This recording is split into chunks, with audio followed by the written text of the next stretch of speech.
শিক্ষার্থী বন্ধুরা, আপনাদেরকে জানাই স্বাগতম Adobe Illustrator Bangla video tutorial part 5 এ পঞ্চম পর্বে। তো পূর্বে আমরা চতুর্থ পর্বে আমাদের 8টি টুলস এর ব্যবহার শিখেছি। এই পর্বে আমরা পেন্সিল এবং পেইন্ট ব্রাশের কাজ শিখব। তো প্রিয় শিক্ষার্থী বন্ধুরা, যারা অর্থাৎ আর্টিস্টের কাজ করেন বা যারা আর্ট কাজে যুক্ত, তাদেরকে এই দুইটি টুলস সম্পর্কে মনে হয় আমাকে বলতে হবে না, কারণ যারা নিপুণ হাতের তুলি অর্থাৎ চিত্রশিল্পী, তাদের মোক্ষম যে দুটি হাতিয়ার সেই দুটি হচ্ছে আপনার পেন্সিল টুল এবং আপনার পেইন্ট ব্রাশ। কারণ একটাতে স্কেচ করতে হয় এবং দ্বিতীয়টি দ্বারা আপনার রঙের সেই গাঢ়ত্ব পূর্ণ করতে হয়।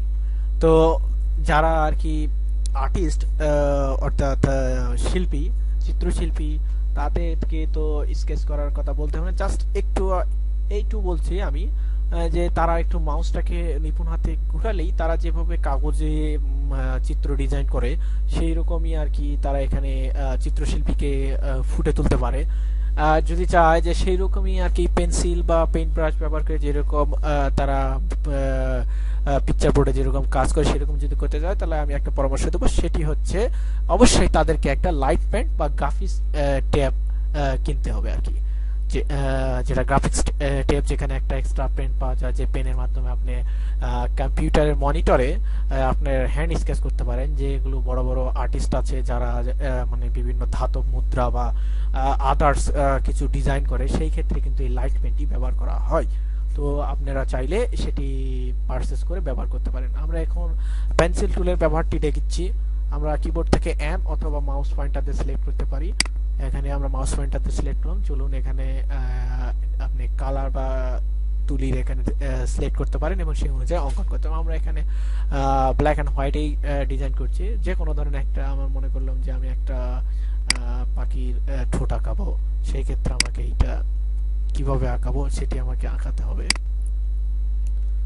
দেখুন আমি একটা পাখির ঠোঁট আঁকানোর চেষ্টা করছি।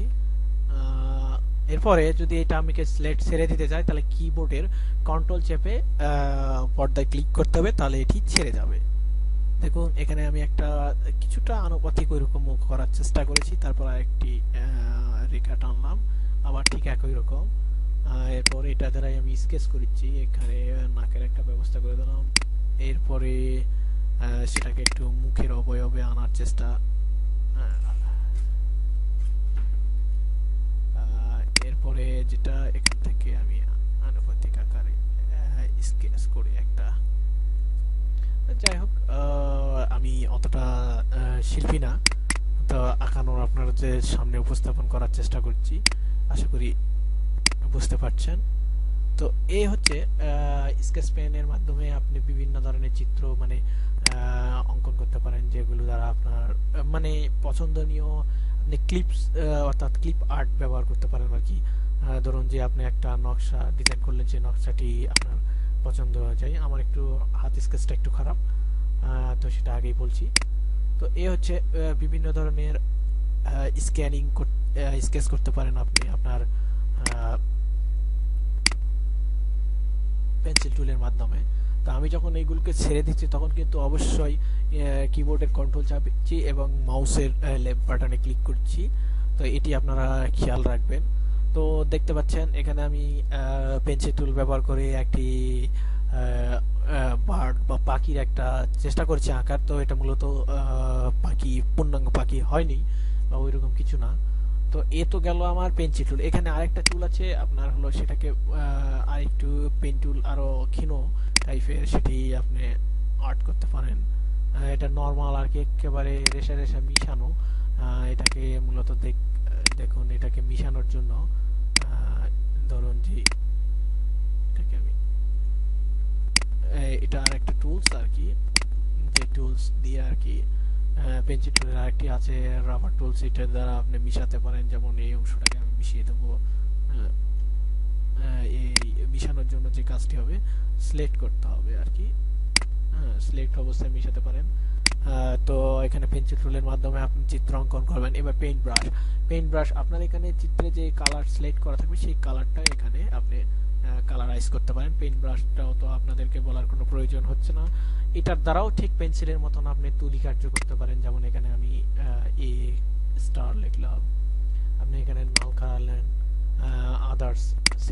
তৈরি করতে পারেন।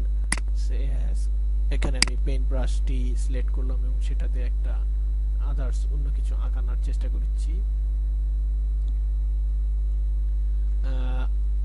তো পেইন্ট ব্রাশ আর পেন্সিল প্রায় সমগণ সম্পন্ন জিনিস, কিন্তু পেন্সিলের মাধ্যমে আপনাকে ফ্রি হ্যান্ড স্কেচ করার যে অভ্যাস আছে সেটি হবে, এবং পেইন্ট ব্রাশ হচ্ছে একজন চিত্রশিল্পী তুলিতে কালি ভরে যেরকম আর্ট করে সেরকম আপনি আর্ট করতে পারেন এটার মাধ্যমে।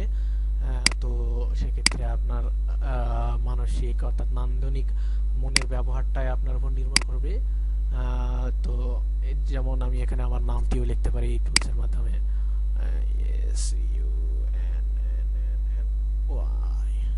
যেমন এখানে আমি কালার গ্রাফি আমার নাম লিখলাম।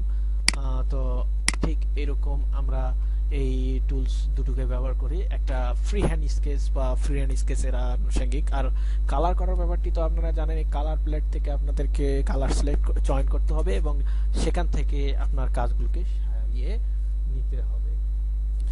তো এরপরে যে বিষয়টা আমি বলতে চাচ্ছি, এতক্ষণে আপনারা যে 10টি টুলসের ব্যবহার শিখলেন, আশা করি এই 10টি টুল ব্যবহার করে আপনার নান্দনিক একটা ডিজাইন বা নকশা তৈরি করতে পারেন। তারপর আমি আপনাদেরকে একটা স্যাম্পল স্বরূপ দেখিয়ে দিই। যেমন মনে করুন যে আমি একটা লোগো বা আদার্স কিছু তৈরি করব, সেই ক্ষেত্রে যে কাজটি করতে পারি, যেমন দেখুন এখানে আমি একটা বক্স নিলাম, বক্সটির একটা কালার দিলাম। এরপর যে কাজটি করলাম, এখানে একটা বৃত্ত ভিতরে দিতে যাচ্ছি এবং বৃত্তর ক্ষেত্রে একটা সাদা প্যালেট আকারে। তো দেখুন এটা একটা বৃত্ত দিলাম। তো এটা অনেকে হয়তো বলবেন যে আমি পতাকা আঁকাচ্ছি, তো পতাকা না। এখান থেকে যে কাজটি এখন আমি করতে চাচ্ছি সেটি হচ্ছে যে একটা টাইপ টুলস নিলাম এবং সেখানে আমার নামটি লিখলাম সানি। এরপরে যে কাজটি, এই সানি লেখাটিকে আমি সেন্টারে স্থাপন করেছি। এখন যে কাজ সেটি হচ্ছে যে আমি আদার্স অন্যান্য টুলসগুলো যেগুলো ব্যবহার করেছিলাম সেগুলোর এখন এক এক করে ব্যবহার করছি। সে এখানে এটাকে এরকম ব্যবহার করলাম। এরপরে এখানে আমি বক্সটা থেকে আরেকটি টুলস ব্যবহার করছি, এটা লাইটের জন্য মূলত ব্যবহার করছি। এবার দেখুন এখানে একটা লাইটিং শেপ দিলাম, অর্থাৎ সানির জন্য একটা লাইটিং শেপ নিয়ে এলাম এবং এরপরে আমি পেন টুলের মাধ্যমে ফ্রি স্কেচিং এর একটা চেষ্টা করব। সেটি দেখুন একটুখানি সিলেক্ট করলাম, সেটিকে ঠিক আনুষঙ্গিক ততটুকুই রোটেট করছি যতটুকু আমার প্রয়োজন আর কি। এরপর এটাকে সিলেক্ট অবস্থায় একটা কালার স্থাপন করি, সানির একটা কালার স্থাপন করলাম। এখানে সানির একটা কালার এবং সেটি ড্রপ ডাউনে দিচ্ছি, ব্যাক শ্যাডোতে ড্রপ ডাউন দিচ্ছি, কন্ট্রোল ধরে একটু উপরে পাশ কাটিয়ে নিলাম। এটা একটা ওয়ের মতন সেটআপ করে দিচ্ছি কালার।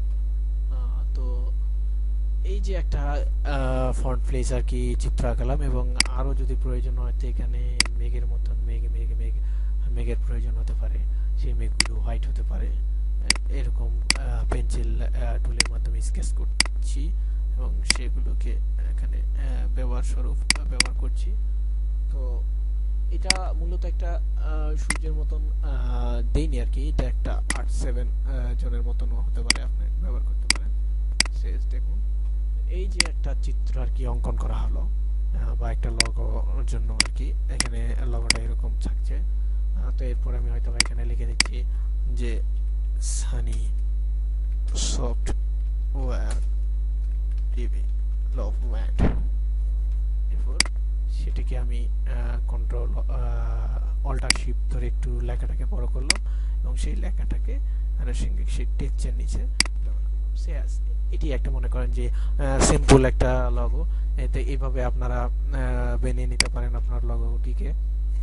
তো এই যে 8টা টুলস বা 10টা টুলসের ব্যবহার করে তো আমরা কাজ করতে পারি। তো প্রিয় শিক্ষার্থী বন্ধুরা, পরবর্তী ভিডিও টিউটোরিয়ালে আমরা পরবর্তী বিষয়গুলো আরো যেগুলো রোটেট, ফ্রি ট্রান্সফরমেশন, এই টুলসগুলো সম্পর্কে আমরা জানবো ইনশাআল্লাহ। আপনারা আমাদের সঙ্গে থাকুন।